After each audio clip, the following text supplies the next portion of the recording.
कर्जमाफी हा विषय महाराष्ट्रातील प्रत्येक शेतकऱ्यांच्या जिव्हाळ्याचा विषय आहे. याबद्दलच आज आपण सविस्तर माहिती जाणून घेण्याचा प्रयत्न करणार आहोत. नमस्कार, माझा आवाज या चॅनलमध्ये तुमचं सर्वांचं मनपूर्वक स्वागत. तर शेतकरी बांधवांनो, सध्या सगळीकडे चर्चेत असलेला विषय म्हणजेच परवीन परदेशी समितीचा कर्जमाफीबद्दलचा अहवालाचं काय झालं. कारण 15 एप्रिलला हा अहवाल सादर होणार होता, मग तो कुठे अडकलाय हा प्रश्न प्रत्येकासमोर पडलेला आहे.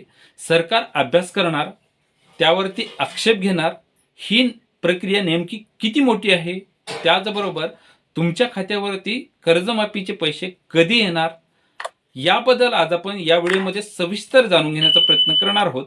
तारीख पे तारीख नाही तर यामधील सत्य आणि तांत्रिक अहवाल किंवा तांत्रिक अडचणी याबद्दल मध्ये सविस्तर माहिती जाणून घेण्याचा प्रयत्न करणार आहोत.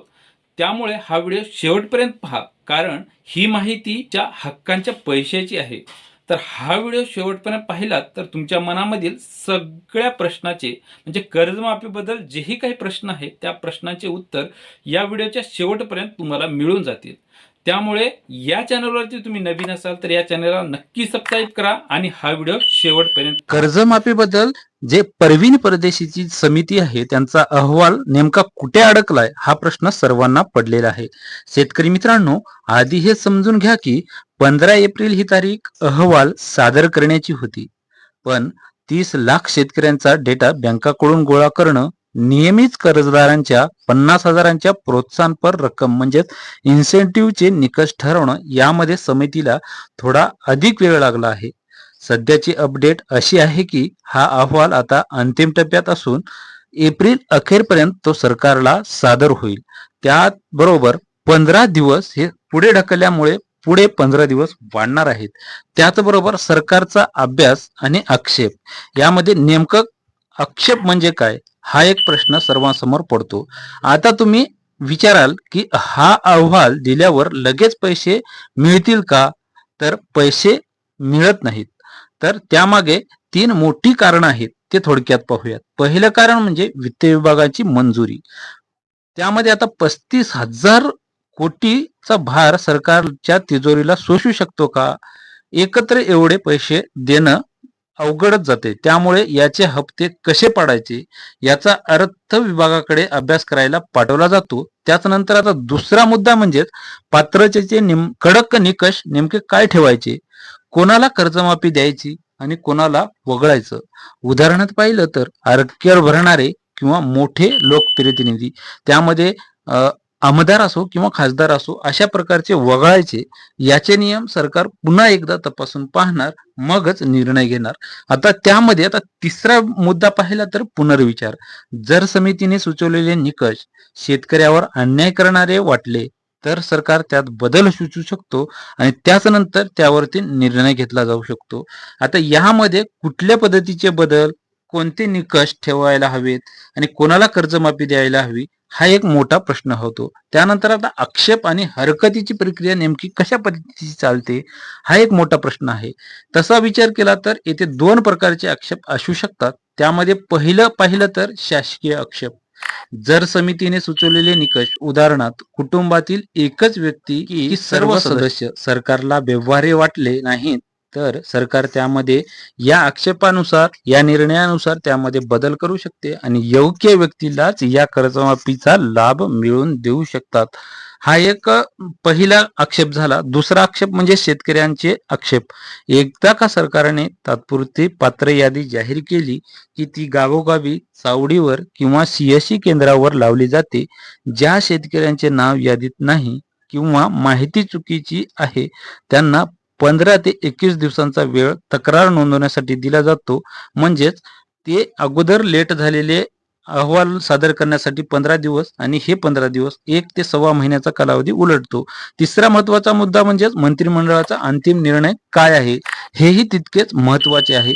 तर सर्व विभागांच्या अभ्यासानंतर हा प्रस्ताव राज्य मंत्रिमंडळाच्या बैठकीत ठेवला जातो, जिथे मंजुरी मिळाल्यावरच मुख्य शासन निर्णय म्हणजेच GR निर्गमित होतो आणि या GR मध्ये कर्जमाफीचे सर्व नियम, अटी, उदाहरणार्थ प्राप्तिकर भरणारे शेतकरी किंवा लोकप्रतिनिधी यांना वगळले वगळणे स्पष्ट केले जातात. आता यामध्ये चौथा मुद्दा म्हणजेच अंमलबजावणीची टप्प्याटप्प्याने प्रक्रिया राबवणं तितकंच महत्वाचं आहे. ही प्रक्रिया मोठी वाटण्याचे मुख्य कारण म्हणजेच त्यातील तांत्रिक टप्पे. ती काय आहेत ते पाहूयात. पहिलं आधार प्रमाणीकरण म्हणजेच KYC.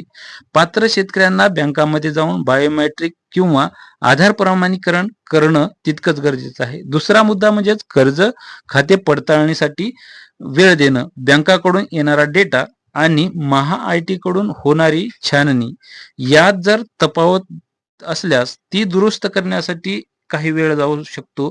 त्यामुळे यालाही तितकंच महत्त्व देणं गरजेचं आहे.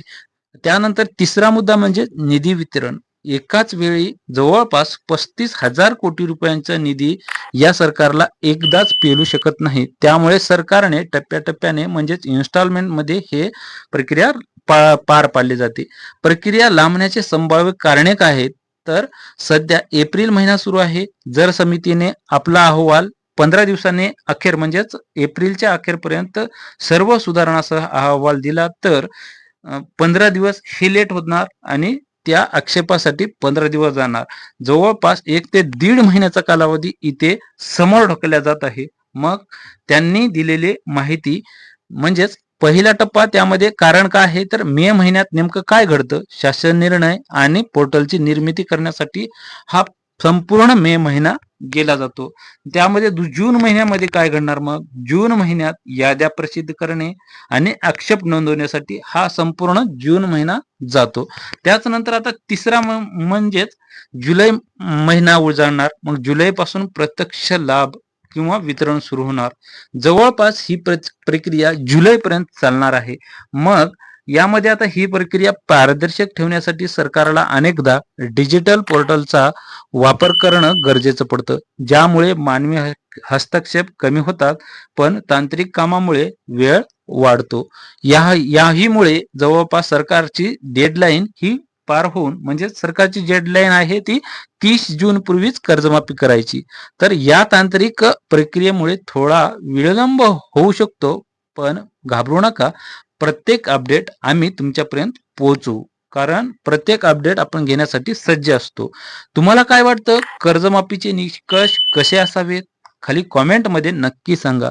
माहिती आवडली असेल तर आपल्या शेतकरी बांधवांना हा व्हिडिओ शेअर करायला विसरू नका. आपल्या चॅनलला सबस्क्राईब करायला विसरू नका. धन्यवाद. जय जवान जय किसान. तोपर्यंत तुम्ही या चॅनलवरती नवीन असाल तर या चॅनलला नक्की सबस्क्राईब करा. तोपर्यंत तुमची व तुमच्या जवळच्या माणसांची काळजी घ्या. धन्यवाद.